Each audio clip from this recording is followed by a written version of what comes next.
This is the host with the story of the Bone King's March, and I apologize that it has taken so long for me to get around to posting this episode. I am also very sorry about the audio. I was sick when I recorded this, so please bear with me. Also, thank you all so much for giving me such wonderful prompts. There were a lot of good ones to choose from, but I chose this one because I haven't really done anything about bone golems before, and I thought it would be fun. The air was heavy with the stench of dust and rot, though no corpses lay upon the ground. The dead were already walking. Through the choking fog, a figure strode with unhurried confidence, his robes trailing behind him like the wings of some monstrous bird. His hood shadowed his gaunt, pale face, yet his eyes burned faintly with an unnatural light. Each step he took was echoed by the hollow shuffle of dozens of skeletal feet, his army of bone-clad soldiers moving in perfect unison behind him. The silence of the march was broken only by the clattering of their joints, a grim chorus that announced the arrival of death itself. This was Keller, the Bone King, once a mortal sorcerer, now something far older and darker. His body was frail, withered by centuries of Forbidden's magic, but his soul was bound to the endless legions he commanded. Where Keller walked, kingdoms trembled. Where he raised his hands, life was stripped away and repurposed into bone and sinew for his army. It was said he had been born to a noble house, a child of privilege and promise. But when his family fell to plague and priests offered no salvation, Keller turned to Forbidden's texts buried deep beneath the ruins of forgotten temples. He begged not for wealth or power, but for mastery over death itself. And the shadow's answer dot the awakening. Keller halted atop a ridge, the fog curling around him like a crown. Below, the village of Dralith nestled in a valley, its cottages glowing faintly with lantern light. Farmers and children still clung to fragile hopes that the war would not reach their homes. They had heard of him, whispered prayers against his name, but none believed he would come so soon. Keller raised his skeletal hand, the ribs etched across his chest shifting as though alive. At his gesture, the ground shuddered. The earth cracked open with a groan, and skeletal fingers clawed upward through soil. Where soldiers joined the march, drawn from graves long forgotten, their empty eyes fixed on their master. "Rise," Keller whispered, though his voice carried across the valley like a storm. "Rise and serve."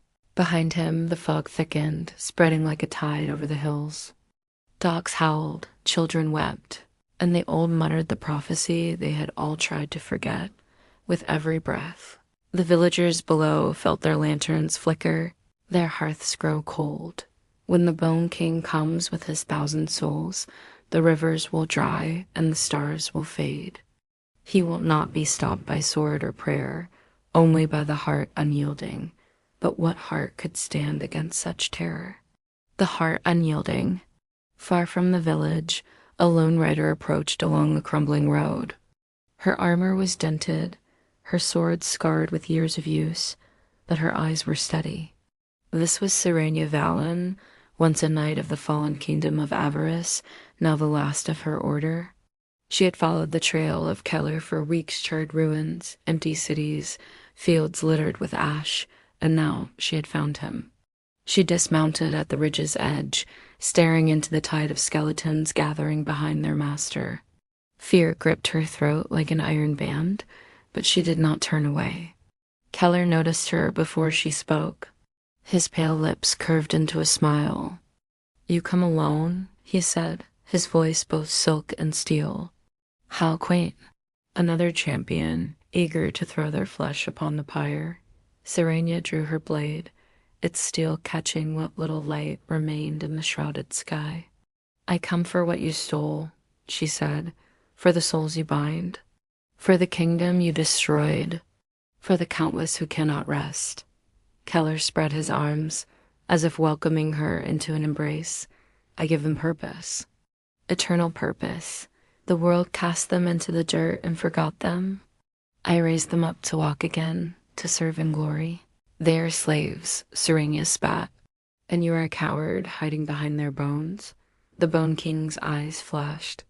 He flicked his wrist, and 3 skeletons lurched forward, their rusted blades raised. Serena's sword moved like silver lightning. She cut them down, bone shattering and skulls rolling into the dust. More stepped forward, but Keller lifted his hand.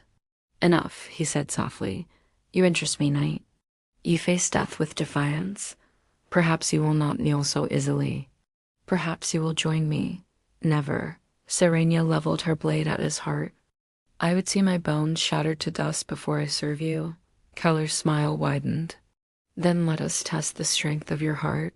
The clash the army surged forward like a tide of rattling bones.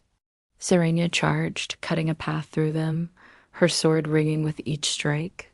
Bones cracked and split, but still they came, endless as the sea. Her arms burned, her breath came ragged, yet she pressed on, forcing her way toward the cloaked figure at their center. Keller raised his staff, and the ground itself seemed to rebel. A shockwave hurled her back, bones snapping together to form a towering golem of skulls and ribs. Its hollow maw roared as it struck. Serenia rolled aside, her blade flashing, cleaving through its arm. The golem collapsed, but the pieces slithered back, rejoining the tide. Keller's voice boomed, both mocking and admiring. You fight well, mate, but every stroke drains you while I do not tire. You cannot win. Serenia staggered to her feet, blood dripping from a wound at her temple.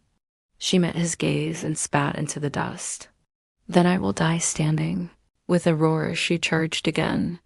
The truth of power as they clashed, Serenia noticed something, a faint shimmer in Keller's chest, behind the ribs etched across his robes. His power pulsed there, a prison of light twisted by necromancy. It was not his body that gave him strength, but the soul he had bound. Not one soul, thousands, and within them, voices whispered. Serenia could hear them now, faint cries rising above the clash of bone. They were not silent slaves, but prisoners desperate to be freed. She realized the prophecy's meaning, not sword or prayer, but the heart unyielding. Her sword alone would not break Keller, but perhaps the spirits could. Planting her feet, Serenia lifted her blade high. She shut out the noise, the fear, the endless tide of bones. She thought of her fallen brothers and sisters, of the children in the village below, of every soul this monster had stolen.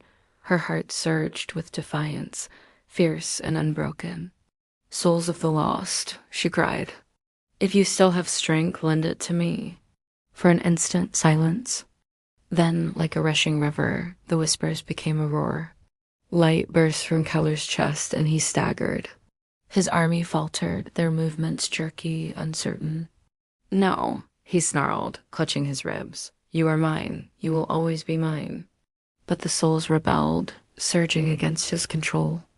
Their power flowed into Serenia's blade, setting it alight with a blinding radiance. She charged, piercing through the faltering ranks, and drove her sword straight into Keller's chest. The Bone King screamed, a sound that shook the earth. His cloak shredded into dust, his bones cracked, and the prison of souls shattered, releasing a flood of light into the night sky. The skeletons collapsed all around, lifeless once more. Keller fell to his knees, his form withering into ash. His final words hissed into the wind. You free them, but who will free you? Death claims us all, and with that he was gone. Aftermath, the fog lifted, the night cleared. The villagers emerged from their homes to find the battlefield littered with silent bones, but no more terror. Serenia stood alone, her sword broken, her body trembling. She had won, but the cost weighed heavily. The souls had gone, their whispers fading into peace at last. Yet Serenia felt their echoes in her heart, a burden and a blessing both. The prophecy had been fulfilled. The Bone King was no more. But his words lingered in her mind. Death claims us all. Perhaps one day another would rise to seek his power. Perhaps the cycle would begin again. But until that day, Serenia would stand as the unyielding heart, The Last Night of Avarice, The Guardian Against the Dark,